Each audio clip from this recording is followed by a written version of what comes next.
So hello. I am your Abhishek sir from Super Knowledge Point. So guys, in this module we will discuss about the super chapter of chemistry. Super chapter of chemistry means the basic of chemistry of class 9th ICSE board, as you can see on the screen. So our today's topic is chapter 4 atomic structure and chemical bonding 9th ICSE board. तो guys आज हम लोग यहाँ पे इस chapter को समझेंगे। तो गाइस बिना टाइम वेस्ट किए आज हम लोग इस चैप्टर को स्टार्ट करते हैं। चलिए let's begin without wasting our time, let's get started. तो गाइस हम लोग का आज ये लेक्चर नंबर 1 है। मींस ये हम लोग का आज का lecture number 1 very important lecture. Very important इसलिए क्योंकि यहाँ से हम लोग का बेसिक है। मतलब अगर आप ये समझ गया तो आपको समझ में आ जाएगा। तो atomic structure and chemical bonding lecture number 1, तो ये इम्पोर्टेंट बात है। तो चलिए अब हम लोग स्टार्ट करते हैं। सबसे पहले मैं आपको कुछ इम्पोर्टेंट बातें बता दूं। देखिए एटम्स पोस्टर मीन्स कि यहाँ पे मैं आपको पूरा चैप्टर में जो इम्पोर्टेंट टर्म्स हैं उनकी समरी देना चाहता हूँ। इससे मैंने यहाँ पे लेके आए हैं atoms poster, sorry guys, atoms poster. तो देखिए यहाँ पे आप देख पा रहे होंगे, जैसा कि आप देख पा रहे होंगे, एटम्स में मेनली सबसे इम्पोर्टेंट क्या होता है? Electron, proton and neutron. देखिए इलेक्ट्रॉन, प्रोटॉन एंड न्यूट्रॉन। तो देखिए एटॉमिक न्यूक्लियस की बात करें, अगर हम लोग बात एटॉमिक न्यूक्लियस की करते हैं तो सबसे इम्पोर्टेंट क्या है? देखिए atomic nucleus, the nucleus is the centre of an atom. मतलब कि जैसे कि आप ये एटम देख पा रहे होंगे, इसका जो, जैसा कि आप इस एटम देख पा रहे होंगे, उसका जो सेंटर है ये, वो क्या है? वो न्यूक्लियस है। वो क्या है गाइस? वो न्यूक्लियस है। Is the centre of an atom, it is made up of the proton and neutron. और ये जो है ये किससे बना होता है? प्रोटॉन एंड न्यूट्रॉन से बना होता है। अब देखिएगा किससे बना होता है? इलेक्ट्रॉन, प्रोटॉन एंड न्यूट्रॉन से। अब देखिए इलेक्ट्रॉन क्लाउड, इट इज मतलब कि मैं आपको ज़्यादा से ज़्यादा चीज़ डिस्क्राइब करने की कोशिश करूँ। ये एटम है, इस एटम किससे बना होता है? ये प्रोटॉन से और ये न्यूट्रॉन से बना होता है। अब इसके जो सराउंडिंग में जितने भी इलेक्ट्रॉन है वो सब घूमा करते हैं। क्या करा करते हैं? घूमा करते हैं। ये इलेक्ट्रॉन हो गया, ये इलेक्ट्रॉन हो गया, ये इलेक्ट्रॉन हो गया, ये इलेक्ट्रॉन हो गया, ये इलेक्ट्रॉन। अब देखिएगा इलेक्ट्रॉन आपको समझ में आ गया क्या हुआ? अब देखिए इसमें जो ब्लू कलर से आप देख पा रहे हैं, ये सब क्या है? पॉजिटिव चार्ज मीन्स प्रोटॉन है। अब हम लोग थोड़ा प्रोटॉन, न्यूट्रॉन और इलेक्ट्रॉन के बारे में जान लेते हैं। It is found in the nucleus, proton के बारे में हम डिस्कस कर रहे हैं। It is found in the nucleus has a positive charge, इसके पास पॉजिटिव चार्ज होता है। Neutron, it is found in the nucleus and neutral charge और भी चार्ज, मतलब इसके पास कोई चार्ज नहीं होता है, न्यूट्रल चार्ज होता है। न्यूट्रॉन इसीलिए इसका नाम है। और जो इलेक्ट्रॉन होता है वो नेगेटिव चार्ज होता है। चलिए हम लोग आगे बढ़ते हैं। सो चलिए गाइस अब हम लोग देखिए 9th chemistry atomic structure ICSC board. तो गाइस देखिए ये हम लोग का 9th का है। तो चलिए गाइस सॉरी, अब हम लोग आज का अपना वीडियो आज हम लोग इस वीडियो को एक छोटे से एनिमेशन की मदद से समझेंगे, जिसे मैंने बहुत मेहनत से बनाया। तो गाइस अगर आपको अच्छा लगता है तो प्लीज़ लाइक ज़रूर करिएगा। चलिए स्टार्ट करते हैं। मैं आपको पहले एनिमेशन वीडियो दिखाऊंगा, फिर उसकी हिंदी भी समझाऊंगा साथ साथ में। चलिए स्टार्ट करते हैं। सो गाइस आज के हम लोग इस लेक्चर में एटम्स एंड मॉलिक्यूल्स का डिस्कशन करेंगे, क्योंकि बेसिक है इसी चैप्टर का। क्या है? Atoms and molecules. तो चलिए गाइस अब हम लोग इसे एक एनिमेशन वीडियो की मदद समझेंगे। पहले मैं आपको एनिमेटेड वीडियो दिखाऊंगा, उसके बाद मैं आपको इसमें हिंदी में एक्सप्लेन करूंगा, तो आपको समझ में आ जाएगा। मैंने देखा कई बार बच्चे एनिमेटेड वीडियो देखने का मन करता है पर उन्हें समझ में नहीं आता क्योंकि टोटल इंग्लिश में होता है। तो आज मैं आपको ऐसा हिंदी में समझा के बताऊंगा। चलिए स्टार्ट करते हैं। Atoms and molecules.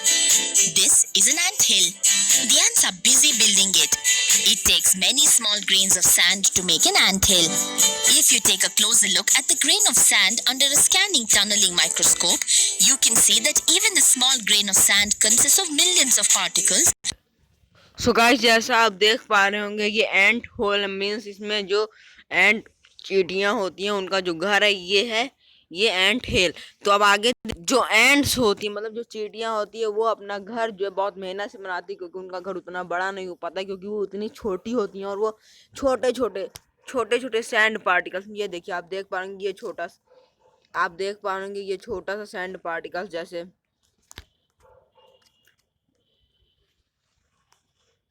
इसमें बहुत छोटे छोटे सैंड पार्टिकल्स लेके जाती है और फिर वो अपना यहाँ से घर बनाती है। तो अगर आप इसको जूम करके देखें, सबसे पहले हम इसे जूम करके देखेंगे और देखते हैं कि जो स्मॉल ग्रेन्स ऑफ सैंड मतलब सैंड के छोटे छोटे दाने इसके अंदर होता क्या है। चलिए मैंने इसे जूम करके मैं आपको दिखा रहा हूँ। तो देखिए हम लोग पहले इसके अंदर देखते हैं कि क्या इसके अंदर क्या होता है, मीन्स में और इससे भी छोटे छोटे पार्टिकल्स होते हैं, इसके अंदर होता क्या है। चलिए हमने इसे एक माइक्रोस्कोप के अंदर स्कैन किया और उसके बाद पता लगा कि इसके अंदर और हम लोग ने देखा कि जो एक स्मॉल ग्रेन ऑफ सैंड है उसके अंदर मिलियंस ऑफ पार्टिकल हैं। अब देखिए हम लोग को ये तो पता चल गया कि उसके अंदर मिलियंस ऑफ पार्टिकल। अब आगे देखते हैं कि वो पार्टिकल क्या हैं, पार्टिकल्स कौन कौन से हैं। और हमें ये पता चला कि वो पार्टिकल इतने छोटे हैं जिन्हें हम अपनी नेक डाई से नहीं देख सकते और ये मतलब बहुत ही छोटे होते हैं। आपके आसपास आपकी बॉडी मिलियंस 100 मिलियंस एटम से मिलकर बनी हुई है। तो चलिए ये जो छोटे छोटे पार्टिकल्स हैं इसका क्या नाम पड़ा, एटम्स नाम पड़ा। बहुत पहले एक साइंटिस्ट थे जिनका नाम कनद, एक बहुत ही पुराने समय के साइंटिस्ट मीन्स हम लोग उन्हें फिलोसफर कह सकते हैं। तो वो उन्होंने बताया कि उन्होंने एक टर्म दिया परमाणु। फिर उसके बाद एक डेमोक्रिटस है ग्रीक फिलोसफर, उन्होंने एक नाम दिया एटोमॉस। उसके बाद फिर जॉन डाल्टन ने इसे पहली एटॉमिक थ्योरी दी। क्या दी? पहली एटॉमिक थ्योरी जॉन डाल्टन ने दी। So John Dalton in 1808 proposed the theory of the atom also known as the atomic theory। उन्होंने एक atomic theory the. Dalton's original theory of the atom has undergone modification but the principal aspect of the theory। उन्होंने atom की सबसे पहली बार atomic theory दी। अब हम लोग देख लेते हैं कि उनके डाल्टन्स एटॉमिक थ्योरी के पोस्टुलेट्स क्या क्या थे। तो उन्होंने बताया कि मैटर जो होता है मैटर के अंदर एटम्स होते हैं, तो एटम्स से मैटर मिलके बना होता है। मतलब जब बहुत सारे एटम होंगे तब मैटर बनेगा हम लोग का। तो क्या जब बहुत सारे एटम्स होंगे तब हम लोग का मैटर बनेगा। तो जब हम लोग के बहुत ही ज्यादा एटम्स होंगे तब हम लोग का क्या बनेगा, मैटर बनेगा। तो एटम्स को हम लोग डिवाइड नहीं कर सकते। वो एक atoms are small indivisible particle, मतलब जो मैटर के अंदर पार्टिकल होते हैं वो बहुत ही स्मॉल होते हैं जिन्हें हम डिवाइड नहीं कर सकते, उन्हें हम लोग एटम्स कहते हैं। और इन्हें ना हम बना सकते हैं ना ही हम इन्हें डिस्ट्रॉय कर सकते हैं। एटम आर नाइदर क्रिएटेड नर डिस्ट्रॉयड, मतलब उन्हें हम ना बना सकते हैं ना डिस्ट्रॉय कर सकते हैं। Atom of the same element are alike in every respect differ from of all other. मतलब जब एटम्स के जब दो एटम मिलते हैं तब मॉलिक्यूल्स बनता है, जब दो एटम्स मिलते हैं तब मॉलिक्यूल बनता है। और जब दो और अलग अलग एटम मिलके अलग अलग मॉलिक्यूल्स बनाते हैं इन अ सिंपल होल नंबरिंग, और उनका रेशियो फॉर्म होकर अगर हम लोग को कोई कंपाउंड बनाना है तो जो हम लोग के पास दो अलग अलग एलिमेंट उनका कोई फिक्स्ड रेशियो लेंगे तभी हम लोग का क्या बन पाएगा, हम लोग का बन पाएगा कंपाउंड बन जाएगा। An atom is the smallest unit of matter which part in the chemical reaction. मतलब कि अगर हम लोग हमने पिछले भी कुछ वीडियोस में केमिकल चेंजेस एंड रिएक्शन की बात की है, तो उसमें मैंने बताया है आपको कि अगर हम लोग जो केमिकल रिएक्शन करवाते हैं उसमें केमिकल रिएक्शन में जो सबसे छोटा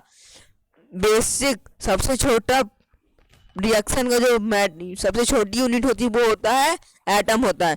and all chemical change result from separation, और वो सब सेपरेट करते हैं उसके बाद एक एटम बनता है। तो गाइस हमने अब यहाँ पे इतना समझ लिया, अब हम लोग अगले वीडियो में मॉडर्न एटॉमिक थ्योरी को समझेंगे। तो गाइस अगर आपको ये वीडियो अच्छा लगा तो प्लीज़ लाइक करिए और चैनल को सब्सक्राइब करिए। Bye bye, take care.